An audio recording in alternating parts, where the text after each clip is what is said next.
Good evening and welcome to the Reel McCoy, your weekly movie podcast. Every week we are here. Good evening, my hetero life mate.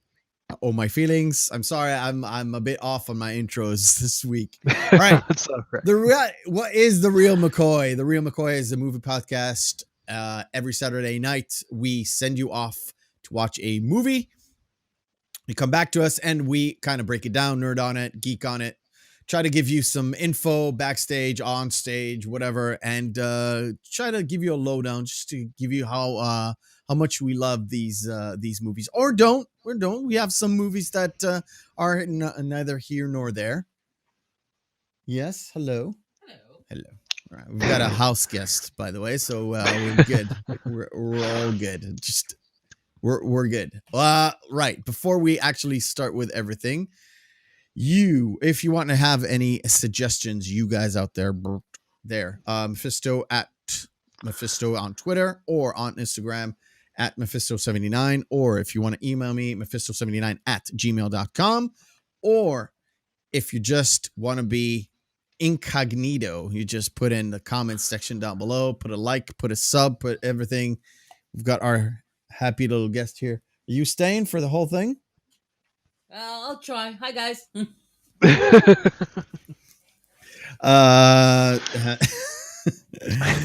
It's weird, but it's gonna happen out here in Casa de Mef. All right.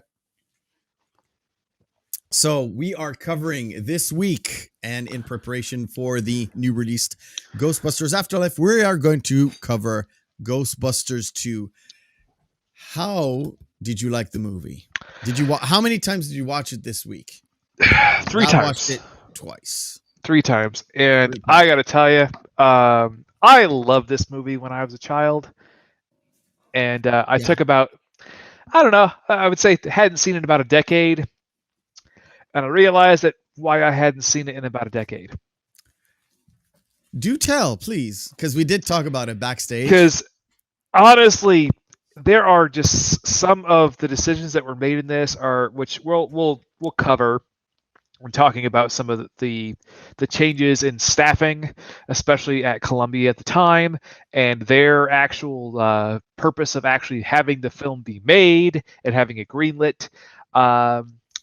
It's all one big commercial cash grab, and quite frankly, I think it's a bad movie now. I really think it's a bad movie. I put up a post this week because I've seen it, and immediately I posted on Twitter, and oh shit, sorry, something backstage. Never mind. I literally put a poll up on Twitter, and I wanted to gauge some people's reaction, and I put in which movie, granted everything, which movie is better, Ghostbusters 2 or Ghostbusters the original? And there was a 87% Ghostbusters the original. And I was like, you know what? I can see how people don't like it, and I know why you don't like it, but I kind of like this movie maybe a little bit better than the original. I know it's heresy. But maybe it's just like it's fresh in my mind, fresher than original Ghostbusters, even though I watched the other one like 3 times last week.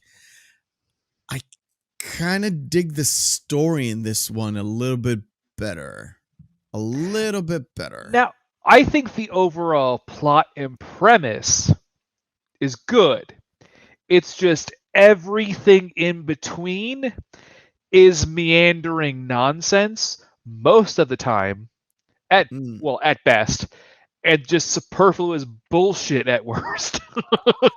Well, let's go ahead and give a little bit of a rundown. I'm going to give a little bit of a rundown from start to finish for the movie. Sure. So the movie starts off where the Ghostbusters gone out of the business. We find out a little bit later. Like the first shot is just 5 years later, where it's like almost a smash cut, where it's just like, yep, 5 years. Literally the Infinity War 5-year gap to Endgame. Yeah, sort of like that.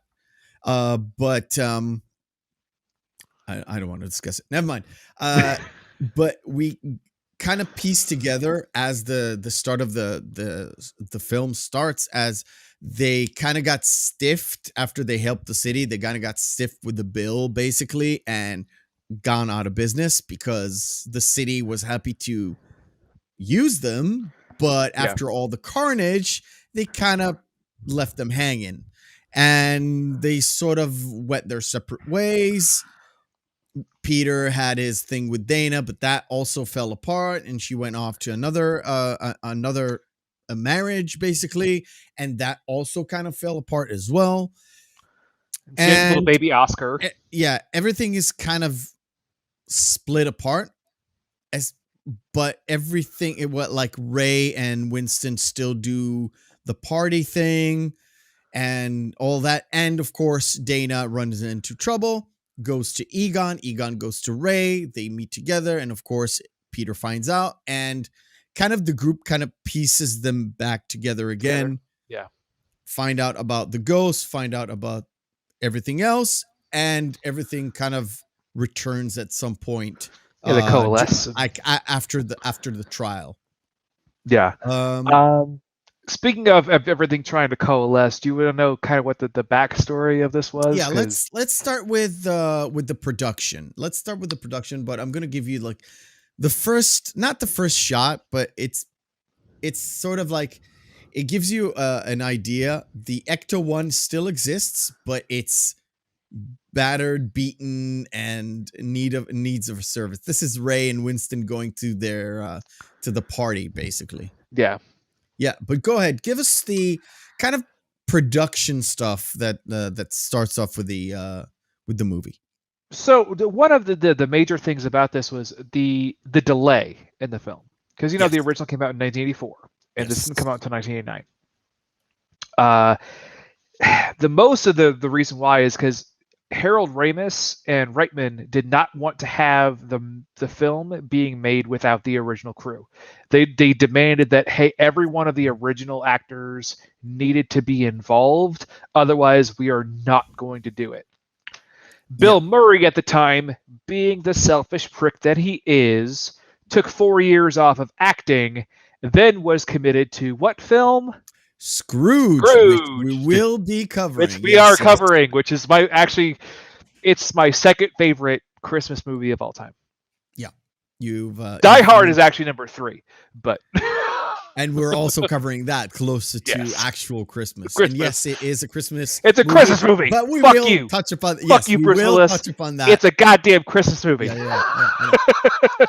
Production for Ghostbusters 2. Yes, I know about the fact, and also it hampered the fact that this movie didn't have a trilogy, basically a third movie. Well, no, and originally when the script was written for Ghostbusters, it was supposed to be a one and done. It was never supposed to have a sequel. It was never supposed to be anything besides a one-off film. That's what it was written to be. And Columbia was the one who optioned it after the success of the first movie, because like, hey, here's some money. Except for the fact that the original, the Frank Price, who was the head of Columbia at the time, he retired and got replaced by David Putman. David Putman didn't retire. He didn't retire. He went to Universal. Oh, he did? Oh, I thought he retired. We talked about that last week, where Coke wasn't happy with him running Columbia, so he left and he went to Universal, and Universal had the Film Nation company under them, so he gave them the Ghostbusters name, basically, from Film Nation. And that's something that I want to touch upon on the party. Go ahead. But with Putman involved, Putman only didn't want to release any other like big blockbusters at the time. But what his focus was about making Columbia a more diversified brand. He wanted to bring in European films, oddly enough, which at the time was pretty passe, and it wasn't exactly could ever be considered a money-making venture in any sense of the word. So it was already lost. Yeah. Now, the thing was that really got Putman eventually fired from his job was he pissed off one of the most major Hollywood agents in the business that worked at CAA. That's bad. Mr. Oritz. Oritz, who was the agent of who? Bill Murray, Harold Ramis, Dan Aykroyd, and Paul Reitman. That's terrible. That's just terrible. One time, you know what he said about Bill Murray one time? Mm. He said, "Oh, I can tell he's just about in it for the money and not the art. He's a taker." He said that about Bill Murray. Bill Murray, yeah. That's weird because we know him now as like the artiste. Artiste, yeah. I think the one that does only the movies he likes to do. Because I think he had that chip on his shoulder ever since that comment. He's like, "No, I'm going to prove this asshole wrong for the rest of my life." Hold. Of course, mine. Can shoot. No. All right. Cool. So, sorry, we have developments. No, anyway. Well, also to everything else with the production, the reason why it eventually got off the ground was when Putman was released and the new head of the studio came in. Oritz and the fellow agents at CAA and the new head of Columbia had a meeting with Murray, Aykroyd, Ramis, and Reitman, and were able to talk them down from the outrageous amount of money they all wanted. They all wanted $10 million per person because Murray demanded $10 million to be in the movie. That's a lot. Because of course he did.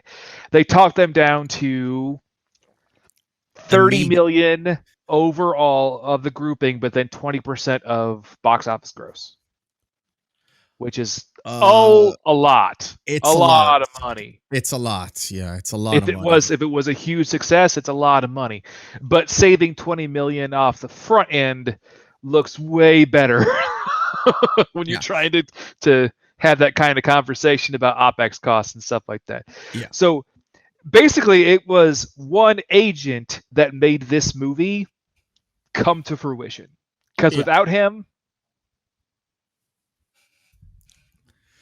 wouldn't happen. Yeah, I get it. I totally get it. I'm sorry about all the distractions. It's no, that's all right. It's life. It's life. It's life. It's life. Right. And then we're also cool now. We're okay. We're okay. But also everything else with productions with the storyline. The first storyline was supposed to be about how Dana was abducted and taken to Scotland of all places. Yeah, this was in the original first draft, and it was gonna deal with like Celtic mythology. It was ghosts and witches. Celtic mythology is interesting because a lot of the Wiccas and all that stuff is you can really do some stuff with it. Today it's done to death, but in 1989 I don't think it was done enough. Yeah. Anyway, and then also then Oscar was actually supposed to be originally Peter and Dana's son. I didn't know that, but okay. That's how it was in the original drafts. After they scrapped the whole Scotland plot line, we're like, okay, we're gonna go with New York, and like, okay, so fine. They were together and they had the same. It seemed like the same thing that was done with Ghostbusters original, where the script was totally out there, and Dan Aykroyd just went off. And Ivan Reitman kind of grounded him along with Harold Ramis. They kind of grounded it, put it in one place, really compact story, and it literally worked. It worked very well. So in this one, again, you got a sort of a compact story, right? It's set in basically 4 or 5 locations: in the museum, Dana's apartment, Peter's apartment. They're barely in the office, right? There's B-roll shots and them in the office. Yeah, maybe a few shots with Tully. You got the courtroom one, which is done for one scene, basically, and you've got the underground stuff. So the River of Slime and the old abandoned railroad stuff. That's about it, right? So the hole digging is literally outside of Dana's apartment as well. So everything is compact. That's what I'm trying to say. It's compact, and also, the shooting was concise too because it was shot in 30 days. Really? Yeah, it's a very short section. That's even shorter than the original, isn't it? Yeah, it is.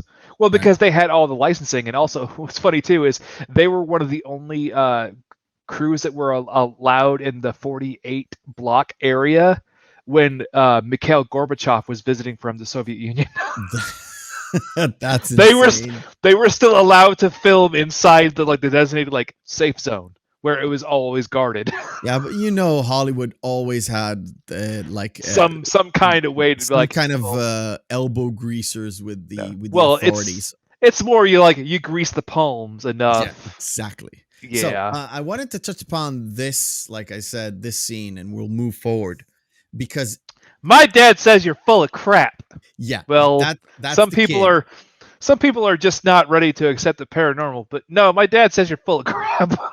Yeah. And then what does Winston do? Ghostbusters. Just play the goddamn theme. That's exactly what I wanted to touch upon. But the thing is, look, having to redo all the original Ghostbuster stuff, this scene kind of had a new meaning for me, just because what we said about the Ghost Breakers and the Ghostbusters and Film Nation. The kids, they come into the party. And the one kid goes we wanted He-Man. Yeah, we wanted He-Man. And when they say, who are you going to call? And everybody yells He-Man. It's that's a great reference because of the name with Film Nation, which was the one who produced He-Man. Yeah, and that I found kind of funny. And again, it's something that is outside of the movie thing, but it just gives you a little bit of, if you know a little it's a bit, little zhuzh. Like Yeah, if you know a zhuzh, little bit of the backstory, you're like, I get it. That's funny. I totally get it. So Dana, because her carriage goes into the street, goes to Egon, like we said, and not the fact that Egon is there, it sets up a lot of stuff with the slime. Is that Egon is working on everything that it has to do with feelings and expressing feelings, both bad feelings and good feelings. I'm good. I'm simplifying. Of course, it's not It's bad positive, and negative. good feelings. Well, positive It's and negative negative emotions, yeah. feelings and positive feelings.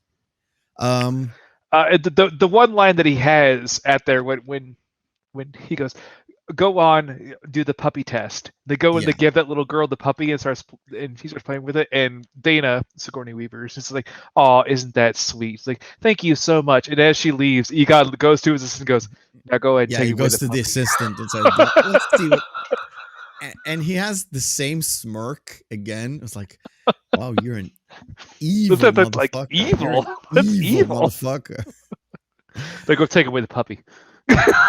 So that's what Egon is doing. So I have to know what Peter Venkman is doing. And I love this. Wait, I'm going to see if I can do. Oh, God. This. No. Hold. Yeah. We'll go like this. There. Right there. When he goes, oh, good night, everybody. And remember, and he's like transmitting something to the audience. It's like sort of see you next week. Bye. Like an Uri Geller type deal. It's like, yeah, you fuck. And it was so brilliant to me. It was so brilliant. It's like, oh, I get it. But the show is crap. Now, do you remember what the psychic dude said? When is the end of the world? Yeah, no, he said, like, well, I have a distinct premonition that the world is going to end on New Year's Eve. And Bill Murray, that ties right into the whole plot of the story. Exactly. Yeah.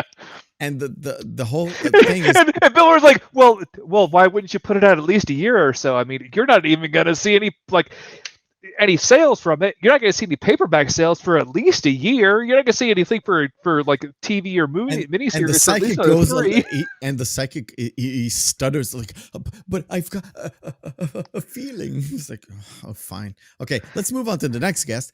And do you remember the date that she said?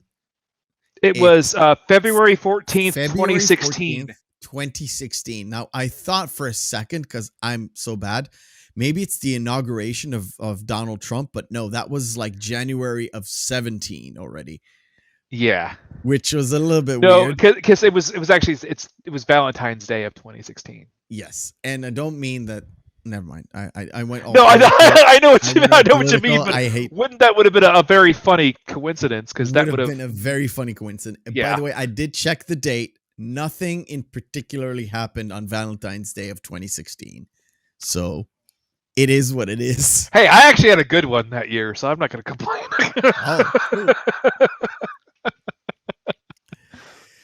Cool. And we move on to something that will and did kind of appear in the trailer. There is a scene where you see Janosch interacting with Dana, but we're going to skip that. No, by the way, no, I just want to put Peter McNichol is, I think, by far one of the biggest bright spots of this movie. Correct me if I'm wrong. Yes. He entertained me. Yeah, he entertained me more doing this like critical viewing than ever before. Like, he is absolutely hilarious. His timing is spot on. When his first line when he walks in, he says, "Everything you're doing is bad. I just want you to know that." Yes. he just walks away from her. So I'm just like, okay, that's fucking funny. That is funny. Correct me if I'm wrong. This is like raw, very raw, not actually synthesized version of the biscuit in Ally McBeal. Yes. Do you see that? There is 100%. It's not wow. Nickel, yeah. But it's a very raw version of the biscuit character in Ally McBeal. The mannerisms that he does. the little twitches that he does, the interaction with Vigo, it's it's there, but it's at the It's as biscuit though from it's Ally like McBeal. this was like the prototype, like the Sort of the of prototype. It's not yeah. that, but you can see where you can draw a Wow, few no, elements and then put it in the biscuit. no, It's you so weird. nailed it. You It's nailed it so like fucking just weird. perfectly, man, right there. What I wanted to do is something that is, I can't really have the shot itself because it's outside of the store. But we'll take this one, right? So Yeah, so this it is was Ray's occult Ray's books. occult books, right? Yeah. And also, there's a moment where he answers the phone. It's the red telephone. It's a very distinct red telephone, and he says, somebody probably you don't hear them, but he says, "Well, we're open from this hour to this hour every week." Da da da da da, and he closes the thing. And it also is the same thing that comes up in the Afterlife trailer, as well, kind of to Yeah. tie in not only the first movie but also the second movie as well. Which is this is why I think Afterlife is we're gonna gush over Afterlife. We're probably when we going to both gush over it. do A lot review it. of nostalgia stuff. But it's more the fact that even in the trailers, you could tell from the get-go they actually paid attention and wanted to give reverence and respect to the original material. This is more like Ghostbusters Afterlife is an homage while being a sequel. Yeah, I think so. But we'll see. So I like this part when they actually meet together. So Peter kind of coerces Ray to tell them that they're working with Dana and they're finding out some stuff and something happened. And they go out to the restaurant, to Dana's apartment. Mhm. And Peter just waltzes in and he turns his back. He's like, says hello to Dana, but he goes into the apartment. He turns his back to her. And when she says, "Hi, Peter," he turns away and says, "Hi, Dana." He's like, "Hi, Dana." Well, when he first walks in, he goes, I don't know what they were saying, but apparently, I guess I'll take you back. Yeah. And it was like, and because we discussed the original movie, that it is super ad-libbed. It is all ad-libs with this guy. And well, then he picks up, I believe was it a cello that he picked up? He picked up a cello and started playing it like a bass guitar, and it was like, God damn you, Bill Murray, stop being funny. Exactly. And you got this scene with the kid. It was like, oh, he's ugly. Was his daddy ugly? Oh, he smells. Does he? Did dad smell? Just like, stop it. Yeah. So they don't see anything weird. They do all the tests on the kid, and there's one shot of little baby Oscar, and it's like, is anyone gonna clean his nose? No. I saw that like, too. Literally dried all over his nostrils. Like, help the poor little baby. So of course they go out into the street and they try to see where this stuff stopped, and they have like PKE goes off, the Geiger meter goes off, everything goes off. So they cut through the fucking asphalt in the street and see what happens. As you are wont to do, because that's not massively illegal, and they just thought like, yep, we can get away with this shit. Yeah, of course, we just put up some signs and we'll do it. And I like the interaction. Oddly enough, there was that one scene with the cops, where they actually do get away with it. Yeah. The thing is that the cops show up while they're in mid digging, and they have the most New Yorkish response. Oh yeah, ever. You would like that. What they're making me the goddamn job site boss is making me work on a Friday. Yeah, he has.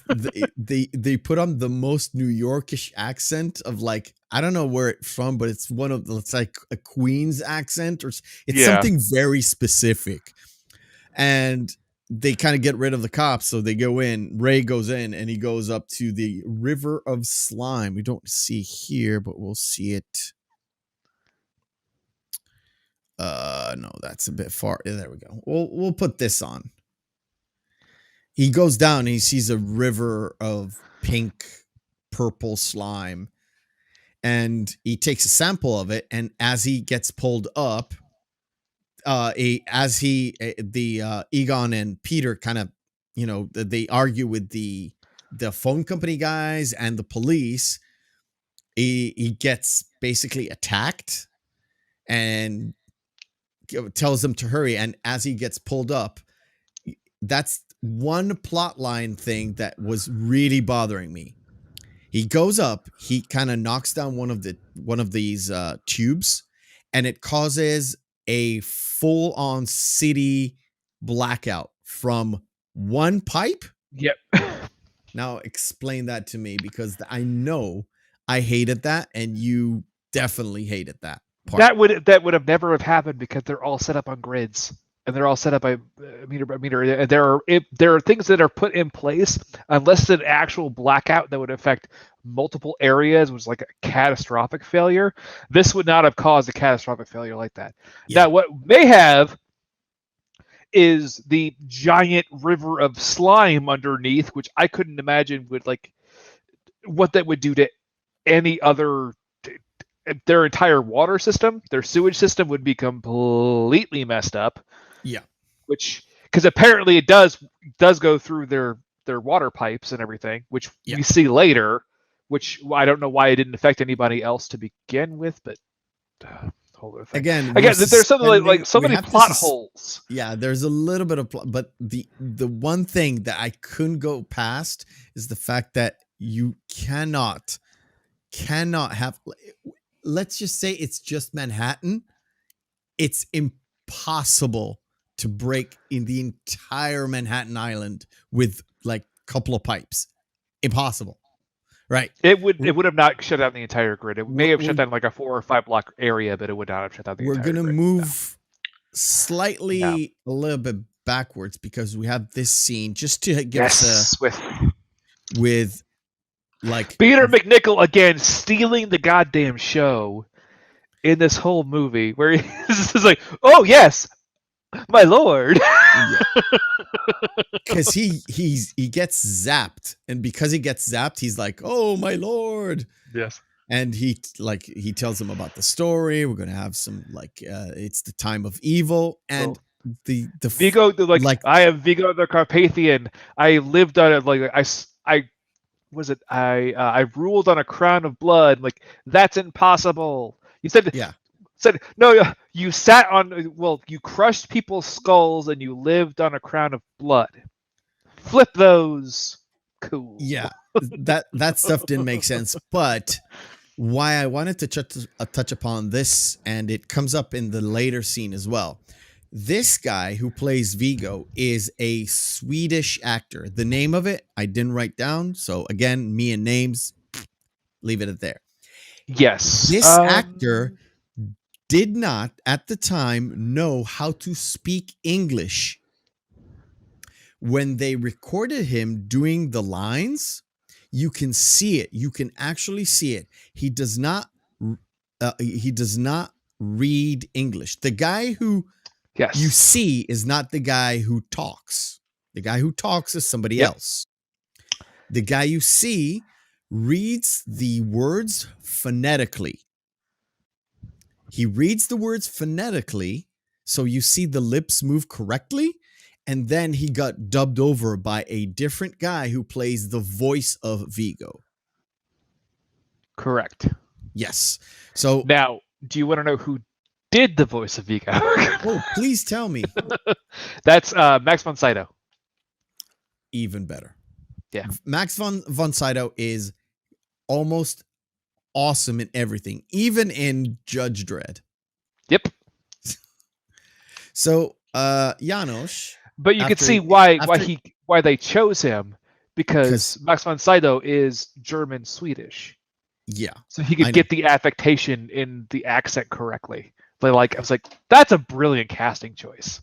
Also, he has a really great reading voice. Regardless. Oh yeah. Regardless. So I like the fact that Janos like pulls up to Dana's apartment, and Dana already senses that this guy's a fucking massive creep, regardless of the job he just got from Vigo. Do you know what's funny is Dana has been hit on by 2 creeps I know. involved with paranormal activity in both films. I know. I did find it weird, but the fact that we get to see him be a little bit more paranormal is the fact that when she shuts the door, his eyes glow because he's the servant of Vigo and he can move in the darkness. Yeah. All right. Before we continue, we're going to go straight to our first segment of the night, which is the textless poster quiz. Oh, wait a second. All right. We have Biffer in the chat. He's been quiet, but he is here somewhere in the ether. So, ladies and gentlemen, what is the poster quiz? Where I put in 10 posters with their text written off or gone somewhere, and I let you out there guess what it is. And of course, all my feelings will be the crowd for this evening until we actually have one. Here we go. First go.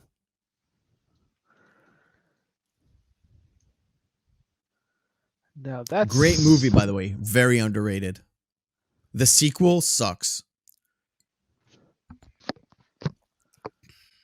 Now that's yeah, Biffer's here. Right. If you're ready, let's go. Go right ahead, because that's Stallone. Yeah, we've got that is Schwarzenegger. That is Stallone as well. I'm gonna give Biffer the chance. Yeah, we've got a massive discrepancy and lag between like the YouTube chat and us, just because the way we broadcast. Lock up, yeah. It's not lock up, but it's looks close. Like lock up. It is Escape Plan. Next. No, not gonna say it. It's no. You can say it. It is Forgetting Sarah Marshall. Yeah. Yes, it is. Forgetting Sarah Marshall. It is a terrible movie. Happy Gilmore. It is Happy Gilmore and not Billy Madison or Happy Madison. That's his movie studio. Super bad. By the way, do you like this movie? I do not. I do not. I'm not a Michael Cera fan at all. I'm not a whatever the fat guy name. I forgot his name. It's something. It's super bad. The Good Guys. Close, but no. Or Good Guys. The Nice Guys. The Nice Guys. Guys. That's one of those. Cop Out. No. Cop Out is with Bruce Willis. Shit. It's the other one. Yes, it's the other one. Fuck. Biffer might get it before you do. Yeah, probably. Like, because I remember the entire plot of it, because it was someone stealing all the police. Such a dumb movie. It's really bad. It's not even a good popcorn movie, I think. I think it's it's a good like TV movie. Just like put it on and just. If it's on for free and you don't have to like I'll catch bits of it in between commercial breaks while I'm cleaning the house. Yeah, that's that kind of movie. For me, Will Ferrell is a lot of hit and miss in his like comedic movies. Same with by the way, same with Happy Gilmore guy. Oh, Adam Sandler. Adam Sandler. It's a hit or miss. No, but I think with Will Ferrell in the last 10 years, that's when his comedic career goes. Right. So this is the Other Guys. Other Guys. Yeah. That's the End of the World. Close. Biffer's got it, by the way. the other guy. Yeah, she did. Good job, Ever. It's the third Cornetto movie. It is the worst one, I will say. World's End. At World's End. Zoolander. Duh. Zoolander. Ron Burgundy. Anchorman, the story or the legend of Ron Burgundy. The legend of Ron Burgundy, yes. Yeah. The Edge of Tomorrow. Edge of Tomorrow, and that will be it for this week. Nice going. Was it an easy one? Was a real easy one. Yeah, I know the Lockup is completely different. Lockup is completely different. It is with Lockup actually wasn't a bad movie though. Bifford wasn't wrong about it. Lockup is a really good movie. But it's really good movie. It was a direct to DVD movie too, and it was like, it was enjoyable. Yeah, I think I've seen it on VHS. I've been racking my brains. If you saw it on VHS, it was a bomb then, because they went back. If they decided, you know what, we're not even going to put this on DVD. It was that terrible.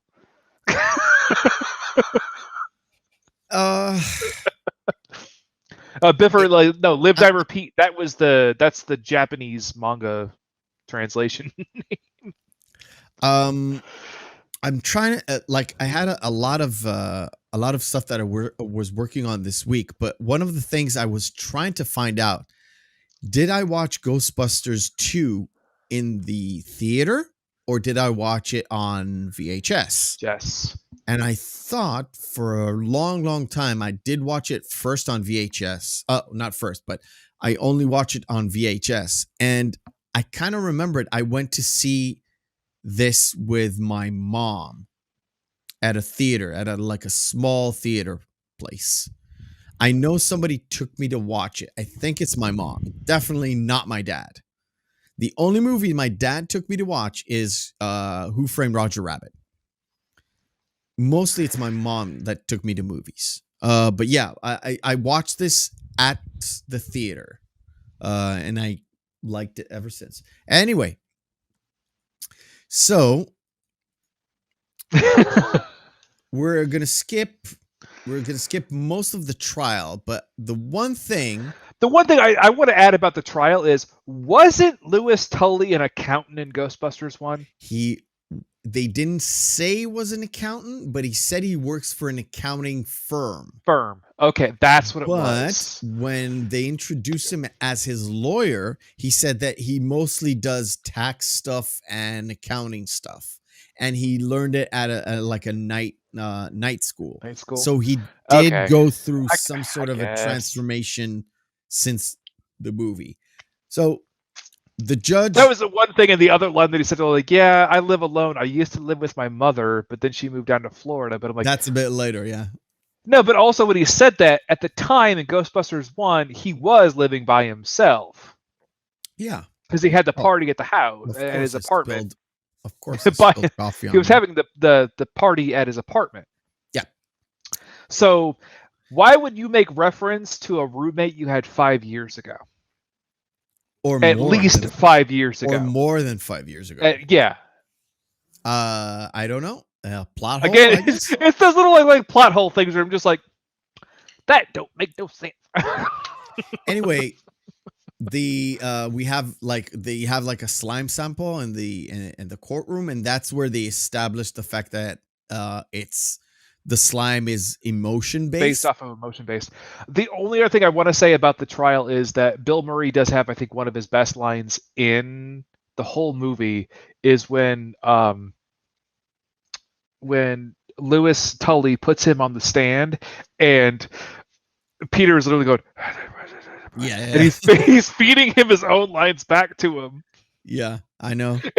And it kind of. And then Tully goes, do you think we should have any more questions? He goes, no, I think we've helped them enough already. I know. And that's a good line. That's a good line. Because the line that I love from Bill Murray kind of gives you for me, it was, he must have said that backstage or before they actually filmed, is when the judge kind of revokes the injunction that they have. Yeah. And they put on the suits, and like Peter puts on the suit and it's like, I hated this part of the business. Yeah, when he's put in the proton pack, yeah. I hated this part of the business. And there's like this scene, the courtroom scene is one of my favorite scenes of the whole movie. Oh yeah, it is. Yeah. Is the fact that they literally come together. They turn on the stuff. The lines like do Ray because it's Ray stands and Egon. Ray Egon. That's the line I fucking love, and the fact that after they put them in the thing, it's like 2 in the box, ready to go. We be fast and you be slow. I love that, and also the score. The score is pretty fucking good. We haven't touched upon that, but the score in this movie, score is pretty good, except for the oh my god, the song is trash. What they did garbage. Is like I Run DMC are hip hop legends. There is no denying that fact. Like even their collaboration of Aerosmith with Walk This Way, I think is the better version of that song. Full stop. Full stop. Run DMC has had some major hits on their own, but oh my god, was this theme fucking terrible? Yeah, it's terrible. And you know what? I would have ripped my ears off. Terrible. And you know why? You know why it's so terrible? Because Run DMC were in charge of the remix and the theme and the lyrics, but they did not sing the lyrics. You know who sang the lyrics? Bobby fucking Brown. The Bobby Brown. And I'll give you another thing that I discovered today. I discovered today, and I realized it only today, rewatching this with Mrs. Meth, and I was like, do you know who this guy is? And she was like, no. Oh, this guy is that guy. And I'll tell you what I mean. I'm going forward in the movie. I know it's a little bit later in the movie.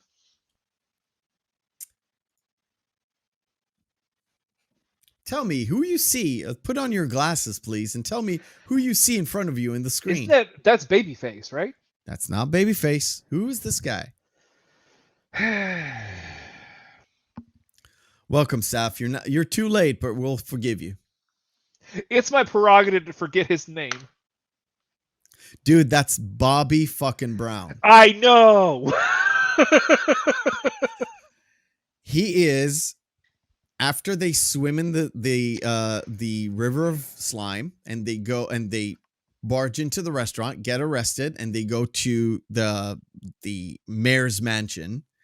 The guy who's getting them out of the cars to go to the mayor is Bobby fucking Brown. And he's the one he asks, like, hey, would it be possible for my nephew to get a proton pack? Exactly. That is the guy. And that guy did the fuck. It's horrendous. Why do I know that line? Of all the lines in the movie, I remember that line. So, moving on. After we've got a little bit of a montage. You see, there's basically one scene, but it's divided in two. So the first part is they kind of elaborate on the whole emotional slime, where Ray kind of curses it out, tells it it's stupid, it's dumb, and it blows up, same as it did in the courtroom where the ghost finally they're seeing all the response to it. But also, can I give it one big giant caveat for anyone who is a scientist, including your wife, who is not exactly working on the science side of it, but she works for a pharmaceutical company. Okay. If she were to actually go back into any kind of testing, she'd be like, so contamination? Oh, yeah. Cross-contamination? Who cares? It's a movie. Move on. I like the fact that it had, like, at certain point, it turns and they tell Peter that they've experimented on the good stuff, and he tells him what did you do? It's like, well, we It's just talked to it. We talk talk to to it. it. We encourage it. We give it like good, like positive Compliments, vibes and other stuff. It's like, what? It's like, what Ray, did you didn't sleep with it? Did you? And And Ray's Egon's like, when he gets all bashful, he goes, "Oh, you hound!" yeah, it's Egon that did it. So I love this scene so much because you can see the special effects done in real time. Yeah, It literally has a big cable. No surprise, right? It's supposed to be attached to toaster. Yeah, attached to the to wall. the Yeah, like a socket, wall right? wart. Yeah, But it was super thick, and even at the time, no cable was that super thick because it actually had to run through with the pneumatic thing that actually did the legs, and you can see the legs kind of pushes it. Go. You know, Yeah, if where it you goes. actually look at the toaster, it has 4 legs that push it when they turn on the song. So this is what to give us an idea. Literally, it sets up the last scene where the good stuff, the good slime, reacts to music, and you can actually move things with the good slime and not the bad slime. Yeah. But I do want to just put one caveat in here just real quick, is one other behind the scenes kind of thing is the fact that the first Ghostbusters film set up a brand new special effects studio. And in the sequel, what did they do? They went to ILM, right? Yeah, they went back to ILM. Yeah, they went back to ILM, which is like... Because apparently Reitman didn't like what they did in Ghostbusters 1, which was like, what?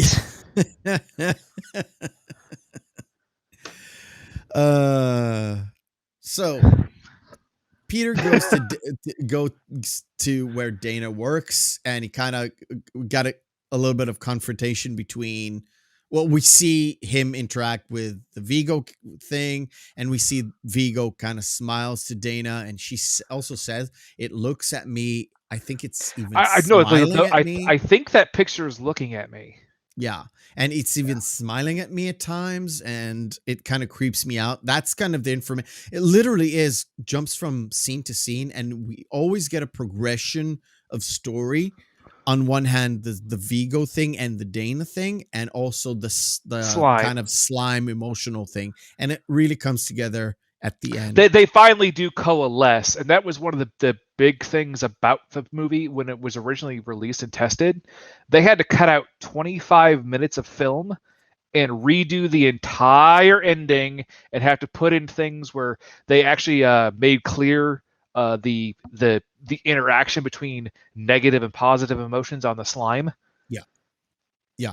And also, by the way, there's a scene, and I talked about this with my wife today, that there is when Ray and Egon go into the room, they go into the kids' room at Dana's apartment when they first go and check it, and Egon says, it literally, basically, it looks like he starts a story where his parents didn't give him any encouragement. Like the kids' room looks very happy, and he says that his parents didn't give him anything like that.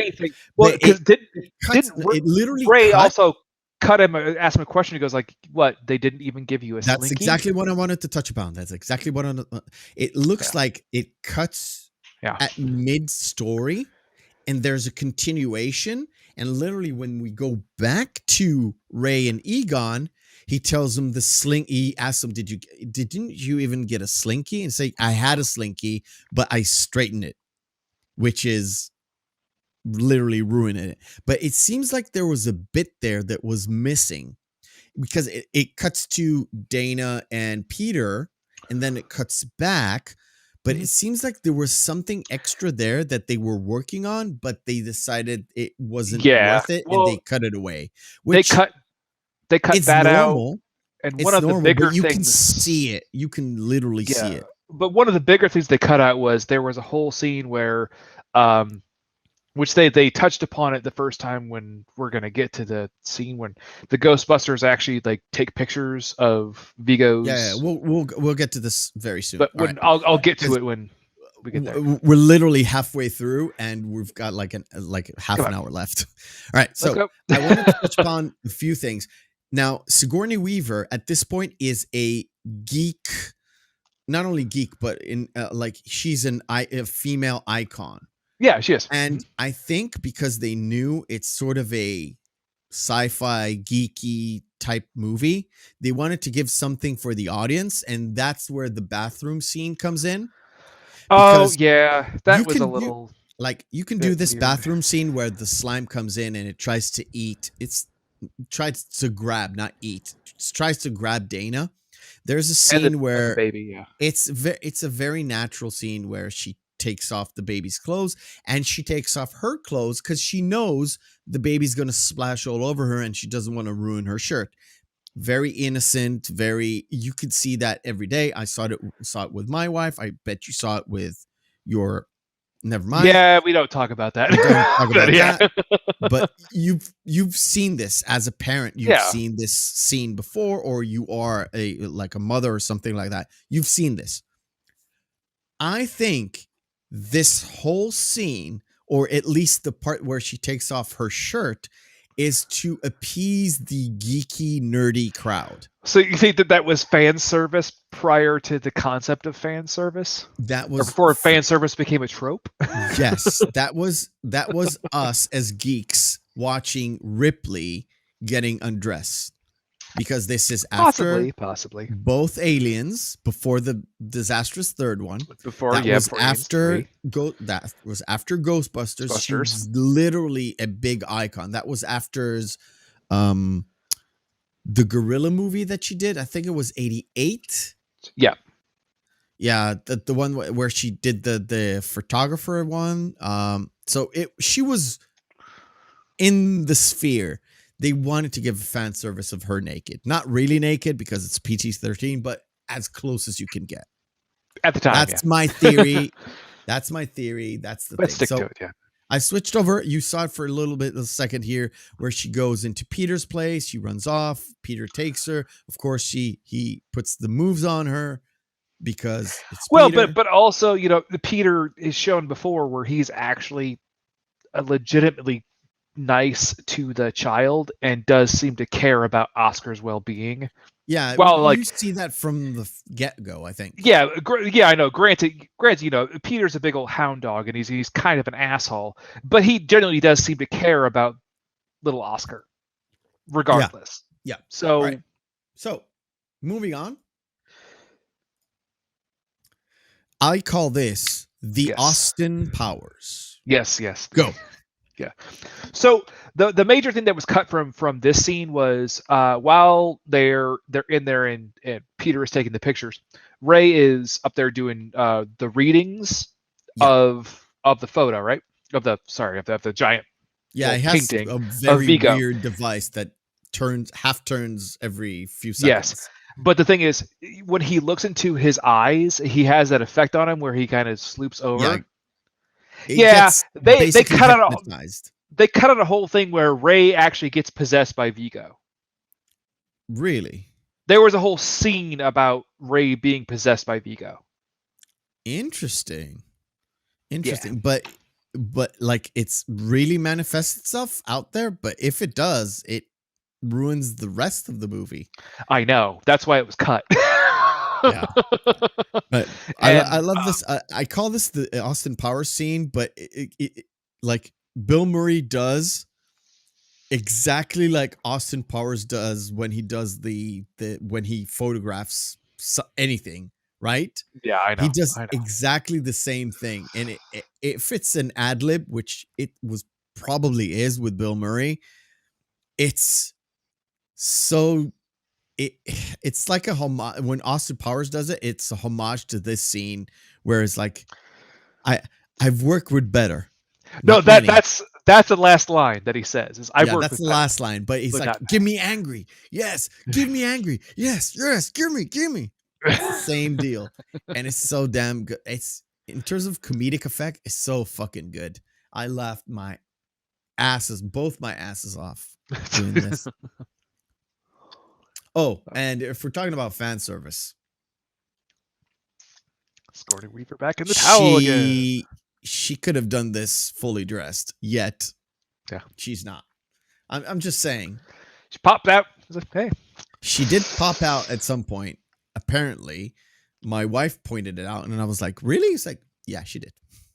Yeah, she did. It was glossed over." She said it was probably glossed over because if you don't focus on it, you don't see it. She said she popped over for a split second, which on normal terms will not be there in the movie. They probably kind of, swept it under the rug because it was less than a half a frame or something. Yep. And I was like, no, she didn't. It's like, yeah, she did. Yeah, she did. She did. So we get past the MPAA. Yeah, it was barely. Yep. So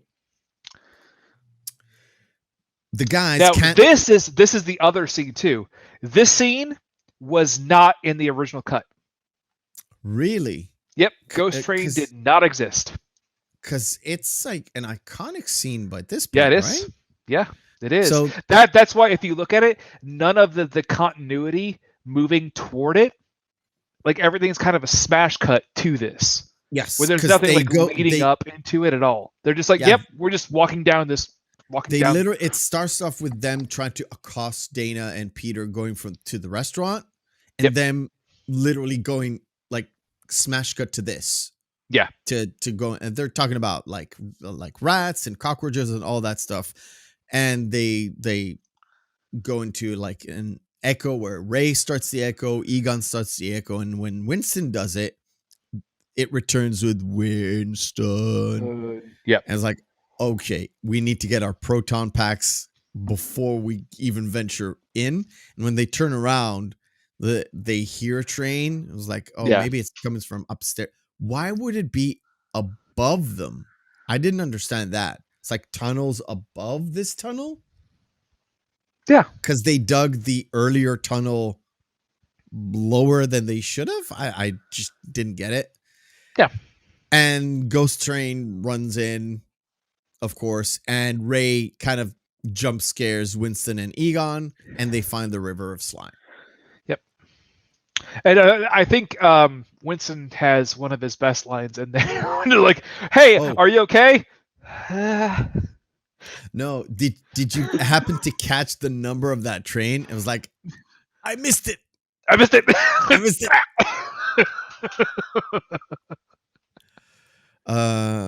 Let's see. So the guys are swimming. They want to check the depth, but it literally pulls Winston away.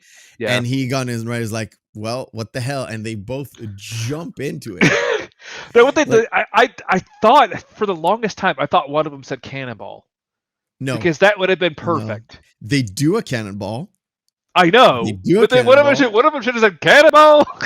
Yeah, and you would think they would sink. They didn't, like Winston sunk in, but they were like they did a cannonball, but they decided, I guess, in the cut to have their heads move in the slime rather than just looking at the slime. I don't know. Well, I think with the way that it makes sense with the way that Winston was pulled in because he was dragged into it.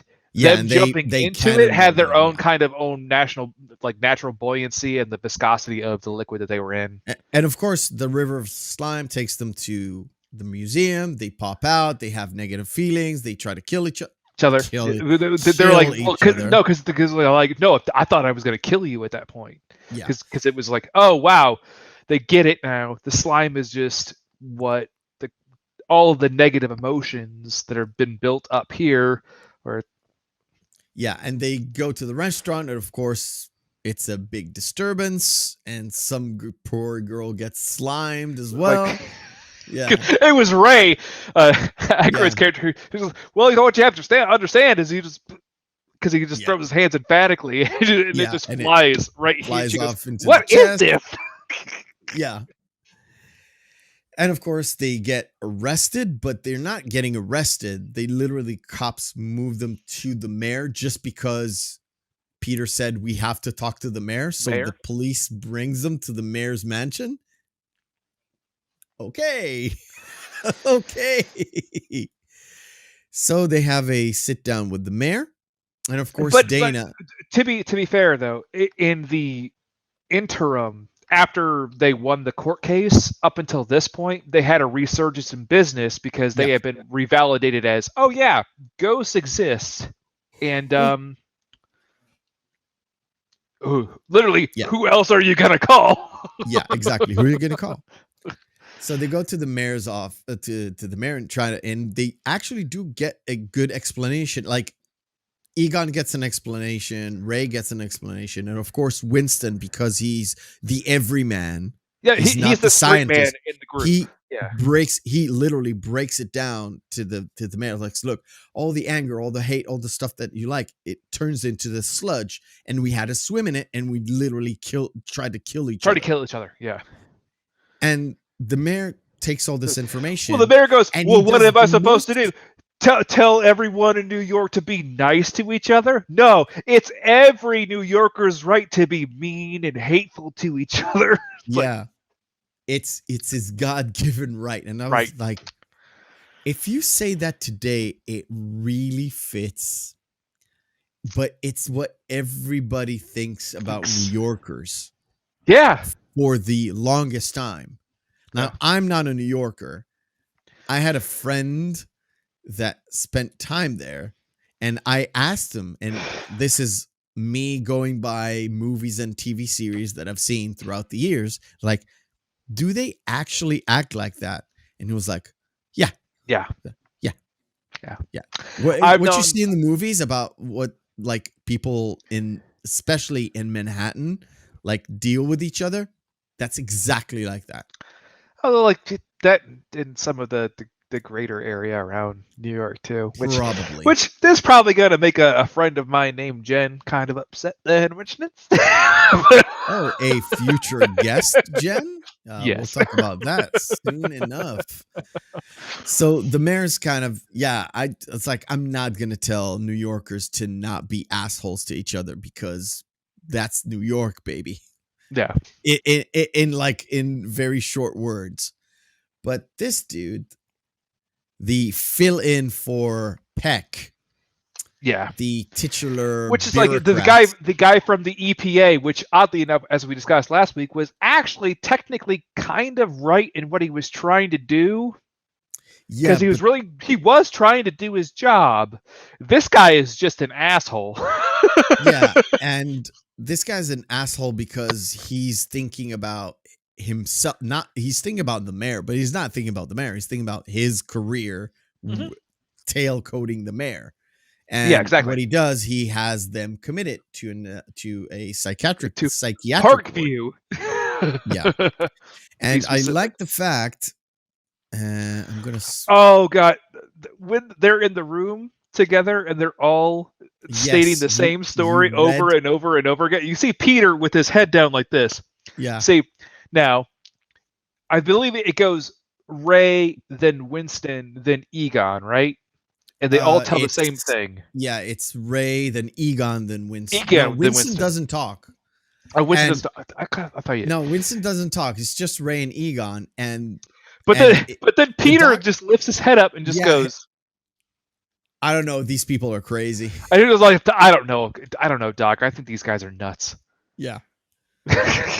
And the Doc is literally Bill Murray's brother. Yeah. Which was like, and he's side note, like, another one of the big cameos that are in the next 20 minutes, which I'll bring them up. What are you talking about? Oh, never mind. Okay. Yeah. What are you talking about? What cameo? In the that mayor's cameo. Oh, yeah. emergency room. And then when the Statue of Liberty is walking across the bay, there's a big one there. Yeah. All right. So first, there's trouble while the Ghostbusters are locked up. Of course, there's a little bit of back and forth between between Janos and Vigo. It So- literally starts off with Well, the one thing that I do love in that scene is he goes, "Yes, I know you've told me this all before." Yeah.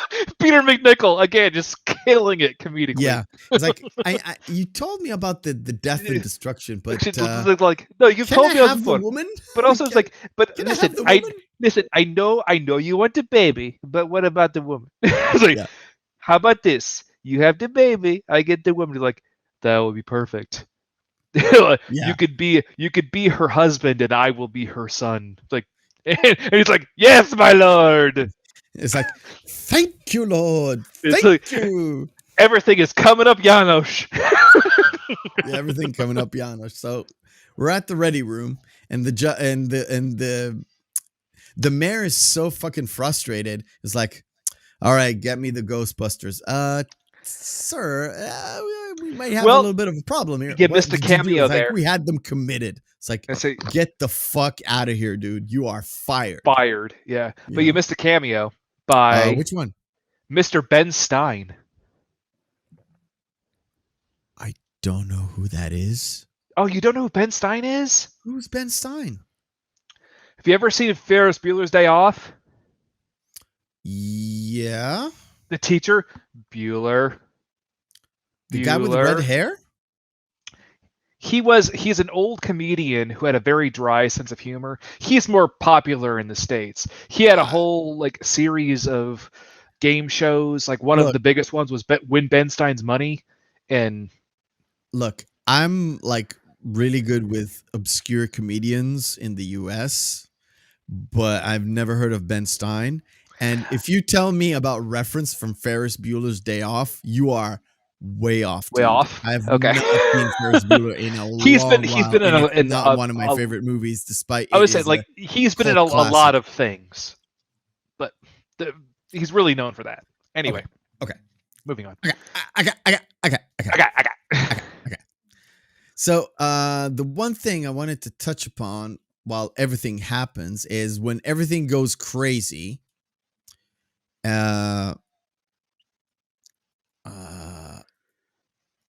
Let's see. No, this is already going. So the mayor's office gets a lot of calls. The police gets a lot of calls. There we go. Let me see if I can get the right thing. So somebody calls the So police. how big is the dinosaur? Yeah, that. And also somebody calls the police and the guy says, he goes to the lieutenant and says, Lieutenant, you have to talk to this guy from the docks. He said, what? He said, the Titanic just arrived. Right. Yeah. And we get a cameo. This is the cameo, because this is actually when the Statue of Liberty is walking across. No, actually, it's when the Titanic is there. He's twice. He has two cameos. Oh, it's twice. Okay, yeah, but that's it's fucking Cheech Marin. It's Marin, exactly. And I love the fact that they actually gave him a line, and he says, "Well, better late than never. Ever. Better late than never." It's so fucking good. Even back then, I knew he would. When I was a kid, I never saw Cheech and Chong. It was never popular around here, right?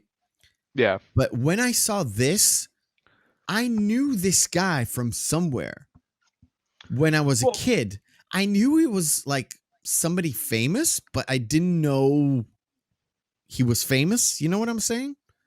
It's so weird. I kind of had the feeling that I know this guy, but Well, you'd probably seen him in other things because he had so many bit parts in so many films in the 70s and 80s as well. probably 70s, maybe not. Well, I did see a lot of 70s stuff when I was a kid, Yeah. but I have no idea. I knew he was the other guy didn't look familiar. He looked familiar. I just didn't know from where at the time. I'm saying at the time. So they free up the Ghostbusters, and the Ghostbusters go to the museum where it's covered in a shell of slime, basically. It kind of, Except for conveniently the Deus Ex Machina. well, the top. Yeah. Well, the top only pulls away when the Statue of Liberty comes on. It was there when the Statue of Liberty comes on. There's a lot of great feelings, so it literally separates. How did you not see Cheech and Chong when I was 10? Think about it, Saf. Have a good gander at yourself and tell me Well, that. to be fair, I think that you've the seen first time I Cheech saw and Up Chong in at Smoke, 10. I was like 12. 12, I get. Plus, you're from the US. It was never like all the herb culture was not prevalent around where I grew up. Even though my parents were not hippies, but they were cool with music and By shit. the way, everyone, you should know that Meth is a very hip daddy-o. He's not into that. Well, he was into that herb culture at some point in time, but he's no longer into it. You know, I'm trying to be TOS friendly, dude. I'm little, it's. I know. Look, I'm just saying, it's funny. It's like, hey, how are you doing, fellow teens? I'm sorry it came off like that, but literally, no. All right, before we do the whole finale, and we're running a bit late today, but I don't care. All right, we are going to do our second segment of the night, which is Cinema Deathmatch, one of your personal favorites, and a bit mine, where we take two movies, pit them together, and see which one we like the most. Quick criteria: if we can't find anything that is good, better, like objectively better, we always go to our side criteria, which means Friday evening, Saturday evening, put on some movie. We've got two options. Which one would we want to see with our significant other, with the boys, with the girls, whatever? All right. First coupling, Casablanca or Underworld. This came up for me, and I let it stay. Oh yeah, you have to, because Casablanca. It's Casablanca, because Underworld is no. The Marseillais scene.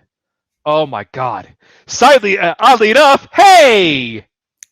That is the Hebrew poster of Ferris Bueller's Day Off. By the way, it's almost as if some devices are listening to you right now, man.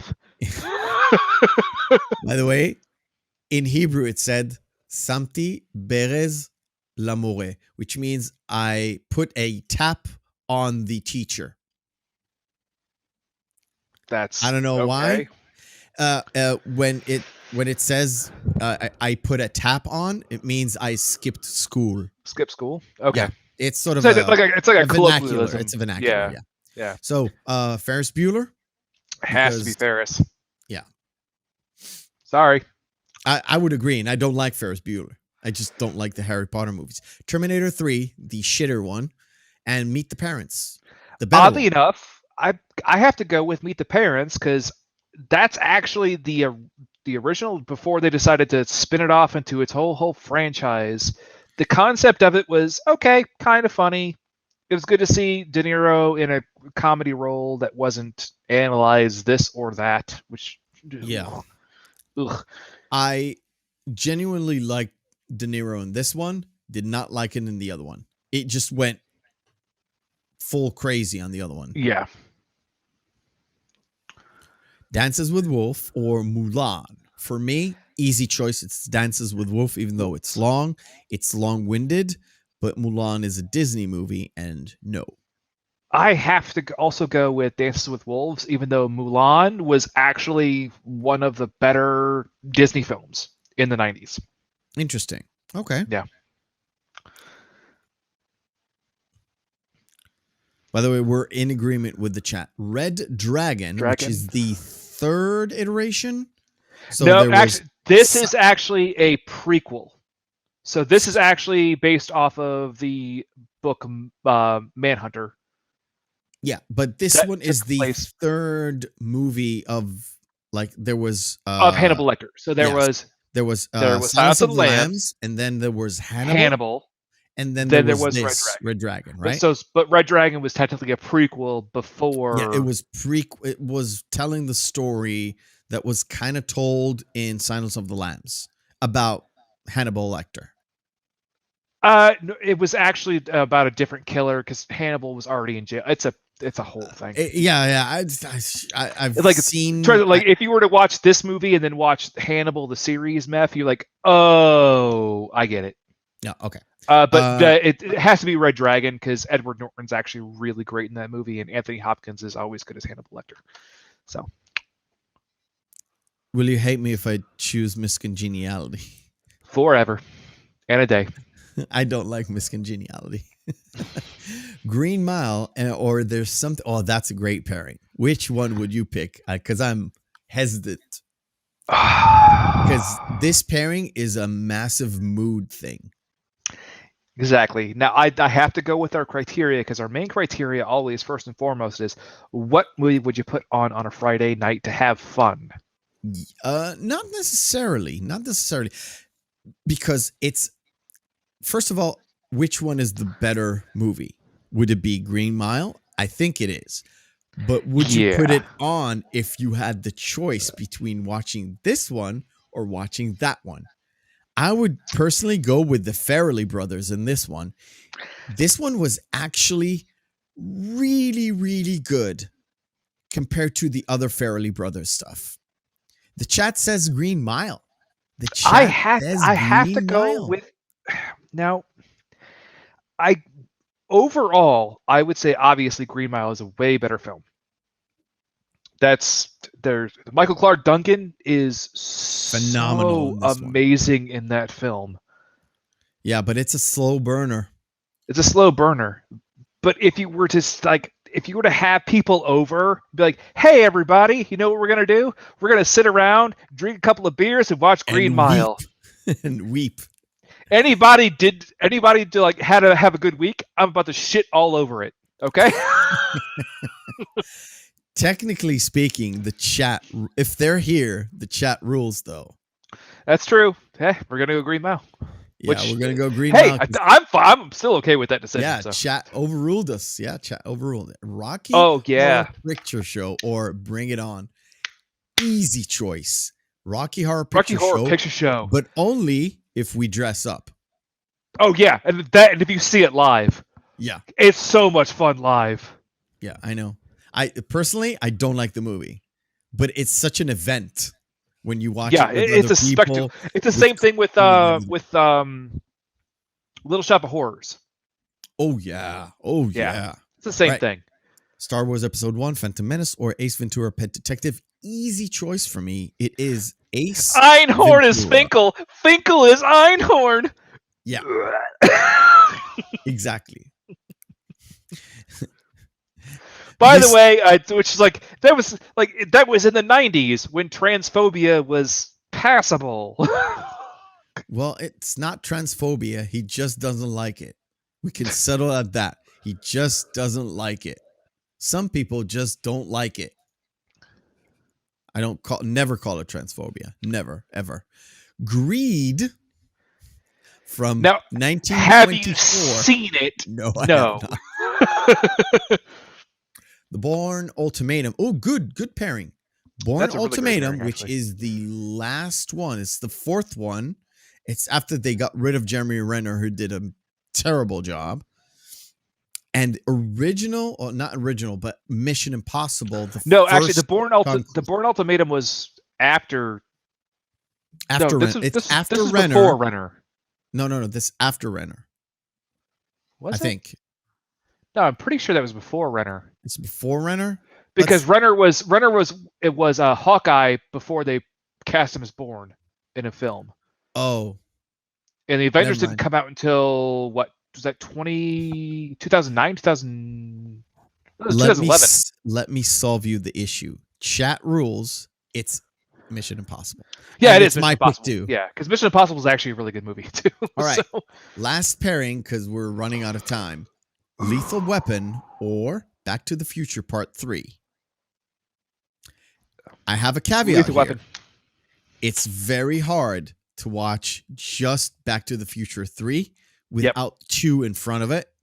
You can skip 1, but you have to watch 2 and then 3. Yeah. To watch just 3, kind of a miss. Plus, not a very good movie. No. Sorry, it's not. Have to go Lethal Weapon, yeah. It's Lethal Weapon. and it was Lebowski every day, all day. All day, yeah. Just in case you were watching the live podcast and you didn't see and you didn't hear the audio version. By the way, I'm working on all the audio versions. You know, to host a lot of audio stuff is very expensive. Apparently, Yeah. it's very It's not expensive. It's Lethal Weapon. It's a much better movie. They're both a good time on a Friday evening or a Saturday evening, but Lethal Weapon is, for what it does, it just does it way better than what Back to the Future 3 does. And also the fact that Lethal Weapon can stand alone as its own film. Oh, for sure. All right. So the last scenes of Ghostbusters 3, Ghostbusters come in. They try to You mean Ghostbusters 2? Ghostbusters. What did I say? 3? You said Ghostbusters 3. Yeah, Back to the Future 3 on your mind. I know what you mean. So they go in, they try to zap it.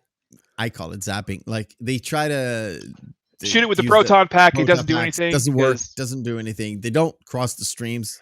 That's stupid. And they, which in the courthouse they did like 3 times. Basically, yeah. Because it actually shows the animation go.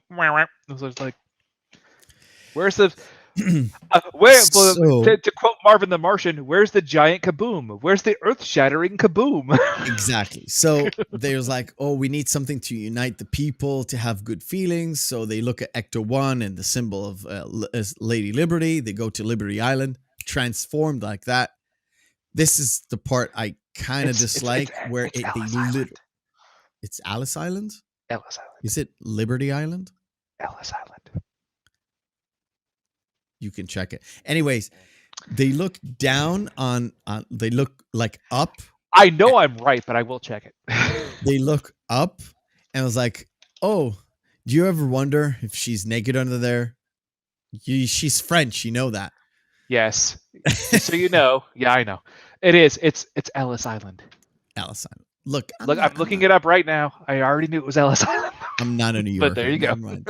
Anyway, they go into Statue of Liberty and they hose her down with the good slime. They put a speaker system in it, and there's 2 things I do like about this. Is A, they hook everything up to a Walkman, and they have and what the other thing is that I had a question about is how the fuck did they have the speakers playing audio while it was moving, especially when it went 90% underwater.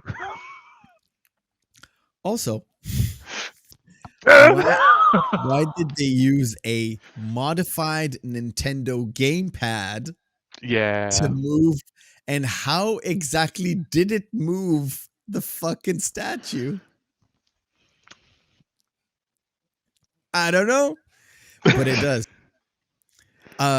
Plot hole number 17,000. I like the fact that there are a lot of cuts from like stop animation and the obvious model that is wearing the Liberty clothings. Yeah, and then also like the superimposing over the actual cuts. Also, they have a lot of problems with size because a Lady Liberty is way bigger to fit between 2 buildings. Yeah. Way, way bigger. But like Saf said, it's movie physics. Don't think about it. It's just movie physics. So we have another Ghostbuster. Yes, this was another thing that was cut out of the 25 minutes of the original movie that was replaced later. Is there was supposed to be a whole other side plot with Louis Slimer? Tully? Yeah, Slimer and Louis Tully. Do you know why? Because there was not enough time? No, because the popularity of the Ghostbusters cartoon. And Slimer was a huge part of that. Yeah. I never got that from the movies because I watched the animated series. It's not my favorite Yeah. It's not my favorite in the world, but it ran for like 7 seasons. It Yeah, ran for it was a very long popular time. cartoon. Yeah. I just wanted to show you this because you were doubting me. When they were close, it literally moved away a little bit, and then Lady Liberty hit it with the fucking Yeah. torch. What I find really interesting too is it seems as though the slime has, again, I know SAP movie physics, but it seems as though the slime is viscous enough to actually have density and therefore it has weight, so it would have crushed. Well, it was there to protect. So you're saying the slime is not only the inherent concept of evil itself, evil thoughts manifested, it also is sentience enough to actually thin itself out enough to provide its protect. Dude, it's magic. Magic. It's magic. I'm just saying, like, if there's gonna be a plot hole, I'm gonna fucking find it. Yeah, of course. So Ghostbusters break in. Louis Tully jumps on the bus where the bus driver is Slimer. It was like, oh, I didn't know you got your license. It's like, yeah. Why are you taking the bus? The bus. Yeah. And it's right after he just runs out and he says, go ahead, do smart moves. And then he literally stands at a bus stops. That's your smart move. Well, also when he runs out with the power pack on, the person's like, I was born for this, and he runs and he goes, I didn't know it was as heavy. Yeah. And that kind of harkens back to I hated that part of the business. Yeah. But I do find it funny that him having to take the bus is actually a critique on New York, because this is the night of New Year's Eve. Yeah. The bus is look at the bus, it's literally empty. Well, literally. there would not have been a bus running anyway. Exactly. But for like no cabs around that time, yeah. And if you were going to get a cab, it would cost you a fortune because everyone's where? Times Square. By the way, did you see there's a severe lack of any snow at all anywhere? Yeah. Isn't it supposed to be a little bit snowy around fucking January 1st or December? Well, no, this is like, it's the start of winter. Yeah. And especially in the Northeast. Yeah. There's supposed to be snow. A little bit. And there's none. And you know how everyone's out there wearing what you'd be, I would say it'd be around maybe 15 degrees Celsius, around like 45 to 55 degrees Fahrenheit. Okay. So it's like, it's not cold, but it's like, yeah, I could wear a jacket. It's kind of cold enough to have like a we call it a dragon's breath, at least in my family. We call it a dragon breath, where you literally blow off steam from your mouth. Yeah. 15 Celsius, depending on humidity, but yeah. But it's like, it's definitely not, it's not the end of December, January weather, especially not in New York City. Yeah. At all. Exactly. So the boys drop in, they slime Janosch with the happy slime, and they think they're going to get Vigo, where he kind of half materialized. Yeah.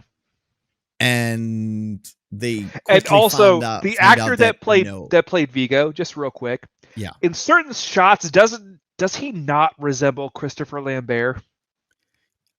Yes, dude. Yes. It drove me fucking crazy. Was like, was that Christopher Lambert? No, it couldn't be. Like, no, it wasn't, obviously, but it's like, oh my god, he looks like Christopher Lambert. The fact that every time he was screaming or like opening his mouth, it was literally a lion's roar. Yeah. Didn't bother you? That's true. It didn't bother me. Nah. So they try to take him down. Doesn't work. You know, he like Bill Murray kind of taunts him, and it only kind of reaffirms his conviction to make them like it's the negative energy that he's feeding off of. But then as as it seems like it's hopeless, he gets weakened. No, but what I really love is Bill Murray's point, which I think he made the absolute best point. It's like, why would you settle on New York? Why would you not settle in Los Angeles? Yeah, exactly. Everyone's a soulless motherfucker in Los Angeles. Yeah. Sorry for anybody who lives in LA, but you're all assholes. That's your your opinion, man. It's just like your opinion, man. I like the fact that he goes like, it's the beautiful San Fernando Valley. in his Bill Murray's inflection of it, I fucking love it. But also the way that things are timed, I think that Reitman and Ramis, the way that they wrote this was absolutely sublime. Yeah. Because the way that it was all like, had this been set up on any other day, yeah, he would have manifested and the world would have ended. But no, it got brought up on New Year's Eve, the one time when New Yorkers are actually fucking nice and they sing Old Lang Syne. Yeah. So he gets annoyed, goes back to the painting, and of course he turns into a monkey, I guess. Like, it's supposed to be like his manifestation of how he is actually a demon of some sort, I guess. Anyway, he hypnotized Ray again, and he takes control of Ray. So Ray gets hosed, and they use the proton packs on the picture. Again, not a good choice. Not a good choice here. No. It didn't bother me. But then him being weakened again by everyone outside, because the ball had dropped and it's the new year, and everyone's singing Old Lang Syne, and that's all the positive emotion from the city going in one big rush, and that's like defeating all of the evil emotions that have been built up. Yeah. So they literally slime him. His head leaves Ray. Ray falls over, fully slimed. His head leaves him, goes back to the picture, and the picture kind of explodes within the picture. Yeah.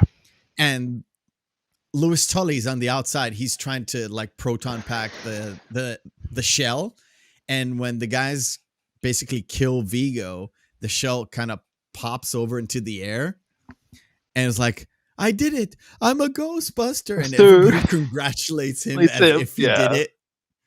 It's fucking funny, dude. And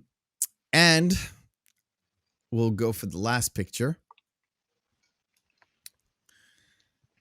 I believe, sir, it's one of the fettuccinis. No, maybe Botticelli or Raphael. He's like, no, I believe it's one of the fettuccinis.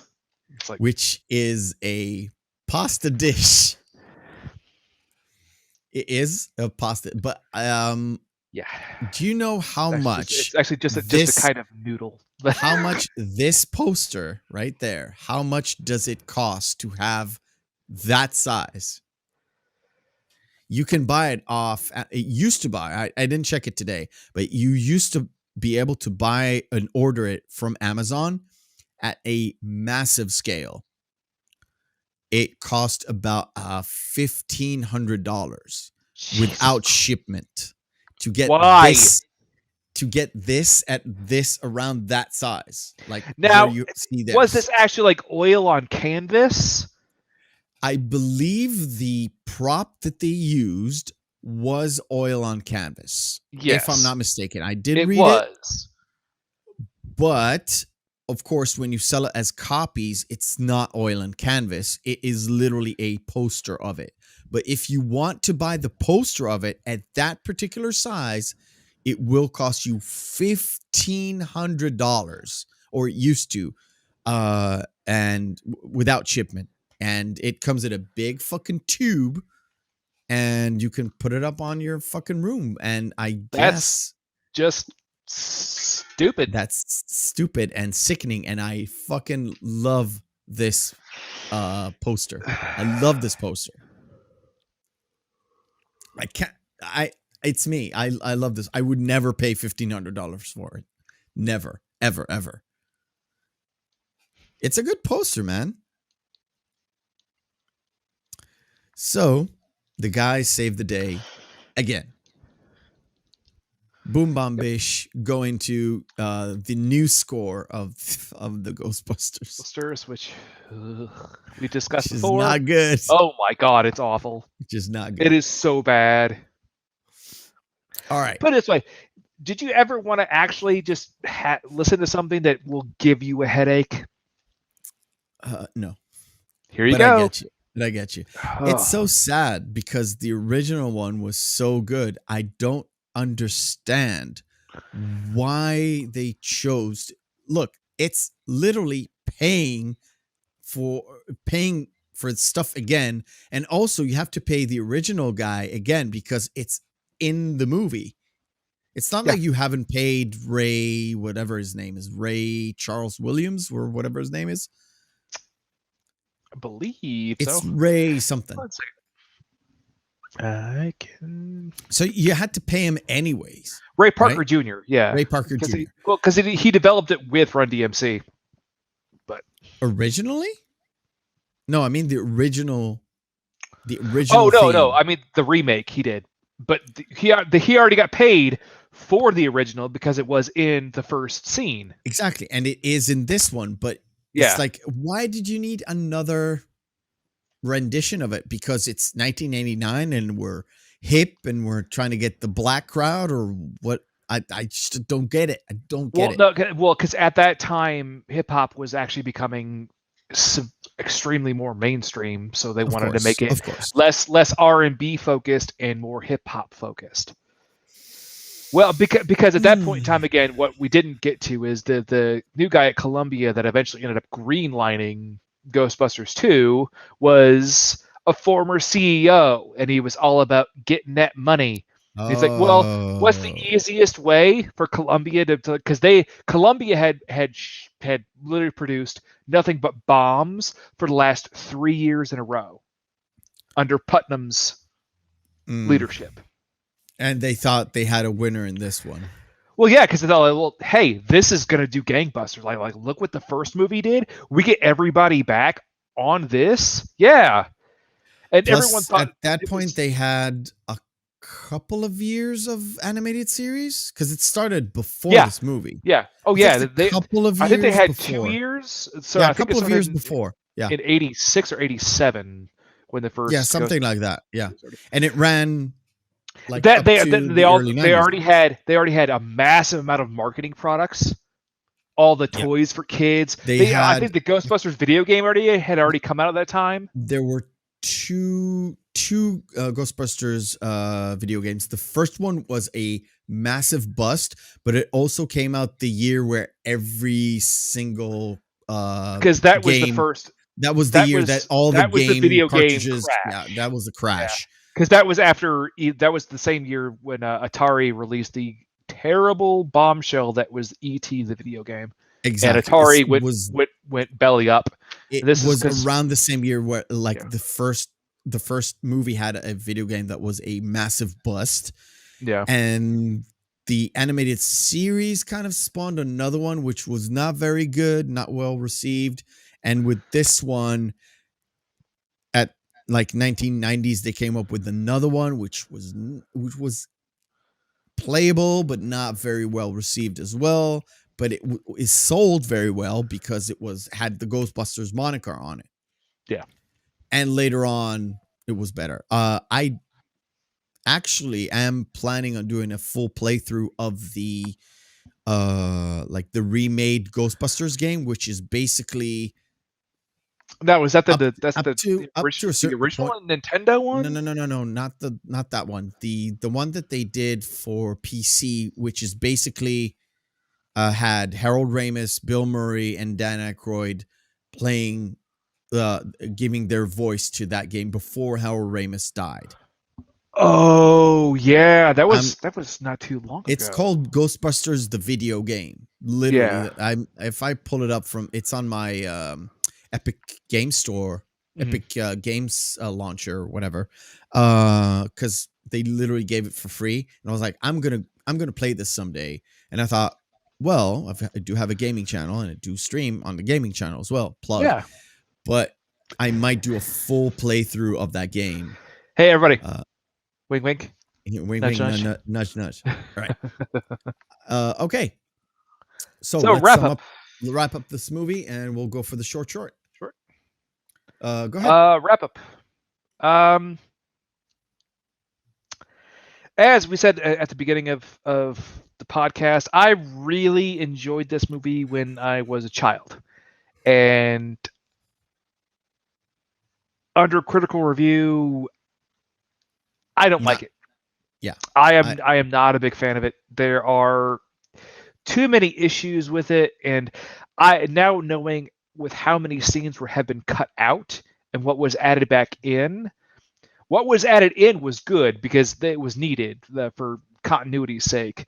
Because without the train scene, there was nothing stopping them from getting to Vigo in the first place and really resolving this issue from the forefront. Mm-hmm.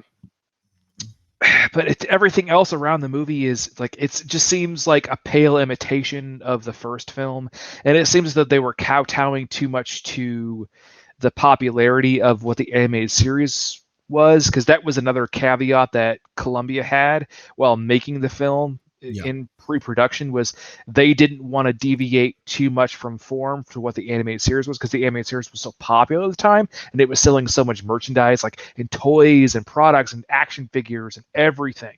Yeah.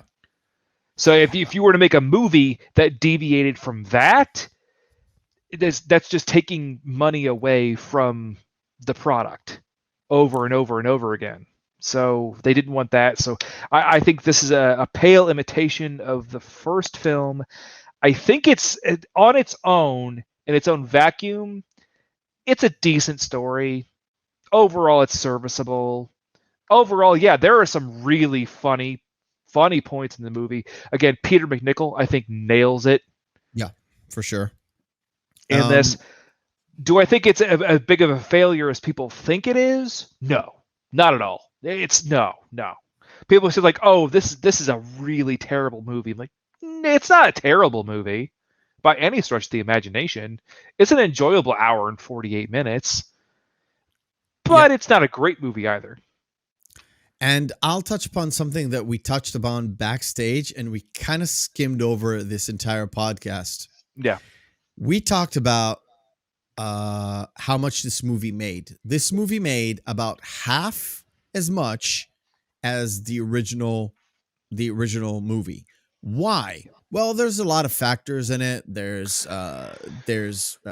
budget. There's like a lot of stuff around the production, but there was two critical things that happened. This movie was slated to come out at a different date, and it was moved to a week before the most gangbusters movie of that year, which was Batman 1989 with Michael Keaton, Tim which Burton did amazing. Mm-hmm. But also, and I did mention it, and you didn't know that first time for everything. Another very small movie, a Disney movie, came out the same week. Okay, the same week as Batman, so a week after Ghostbusters 2, and it also starred a very unknown actor called Rick Moranis, who was in the movie, who was in Ghostbusters 2, a little known movie called Honey, I Shrunk the Kids, which was a phenomenal success. So Batman and Honey, I Shrunk the Kids came out the same week. Batman did 258, if I'm not mistaken. I probably am mistaken. And Honey, I Shrunk the Kids did 151 million. Ghostbusters 2 did 111 million. That's it. So Rick Moranis beat himself basically by around 40 million ish. Yeah. And it came out the same week as Batman. So it was very unfortunate date to come out to release the movie. had a lot of issues again with production, with this and that, and they didn't think, they literally, one of the producers said, we didn't think Batman would be such a big deal. Oh no, that's actually the polar opposite. Really? They thought Batman would have been great. Yep. That's what I know. Hold on. One of the producers said. I have the line in some of my other notes here. I will tell you the actual note. Really? Because I had it for sure that one of the producers actually said, we didn't think Batman would be such a big deal. And that's why they put it like when they learned that the superhero movie Batman was also being released the same day, they asked the movie be moved to the 16th. Because said, according to the producers, we were turning pale. It did not look possible at all that the movie would be a success. It was a real killer. So they knew it would have been a bust anyway because of Batman. Yeah. It's so weird to me that I literally pulled up a list of box office, and the thing that popped over is not Batman. With Honey, I Shrunk the Kids. Honey, I Shrunk the Kids, the same. Normally they never do that, or they don't do that anymore. That one actor is in a movie in two different movies that play roughly the same release time. Yeah, they usually move it. Well, they may do that because really Rick Moranis in both movies was not the titular character in both of those. He was not the leading man in either film. He's an ancillary character in both films. Yeah, basically, like Honey, I Shrunk the Kids is mostly just the kids for most of the time, and but they usually never do that. Well, I would say it's a very far jump from him being the one of the main protagonists in like Strange Brew. But again, Hollywood being Hollywood, it's frowned upon. It's called saturation. Market saturation. Yeah. Yes. Yeah. They call it saturation. It's so dumb, but whatever. All right, my good friend, that would be it for Ghostbusters last week and this week. And next week, on the US side, it releases November 19th. On my side, it releases November 18th. So I get to see it technically before you. It would be awesome to do a podcast on it on the same week, but we kind of slated something else for next week. Yes. So next week is going to be Collateral with Jamie Foxx and Tom Cruise. Very, very good movie. If you haven't seen it, go watch it and come back to us and we'll talk about everything to do with that movie. But, before we go for the shorts, please, Instagram at Mephisto79 if you want to follow me there, or on Twitter if you feel more comfortable at Mephisto, or if you want to send me email at Mephisto79@gmail.com. Of course, you want to do the comments if you want. You don't have to. Give us suggestions, all that good stuff. And of course, like this video, share it around, and subscribe to the channel. We've seen a little bit of a growth this week, which I'm happy with. So we're going to try to keep it going. All the reaction videos that I promised, all the stuff that I promised for extra are in the works. The Robin Williams tribute is in the works. Have it half done. I've got a lot of reaction videos, a catalog of reaction videos I want to go through that will coming up on this channel. Mainly full series of Cowboy Bebop, the original, that's coming in also. And before we end this podcast, we'll do the short version of Ghostbusters 2. Okay, here we go. The short version. Red slime. How big are they? 4 feet. World of the psychic. I think that she likes me. Hello, Peter. Hello, Dana. I think we hit the honeypot. Someone needs to go down there. Now is the season of evil. Slime. It's a river of slime. Scaleri Brothers. Friends of yours? Do, Ray, Egon, 2 in the box, ready to go. We be fast and they be slow. You mean our thermal mug and free balloons for the kids? Oh, it dances too. He's a bit of a sissy, ain't he? Bathtub comes live. Hi, come in. This is my place. You know what? Give me angry. I've seen this before. That's the river of slime. Winston. Let's see how deep this goes. I used to have a roommate, but my mom moved to Florida. It's the stuff. It's like pure evil. Lenny! Bring me the child so I may live again. He says the Titanic just arrived. Get me the Ghostbusters. Let's cook. Something good. Something decent. Something pure. It's slime time. I was born to wear this stuff. Viggy, Viggy, Viggy. You have been a bad monkey. I believe it is one of the fettuccinis.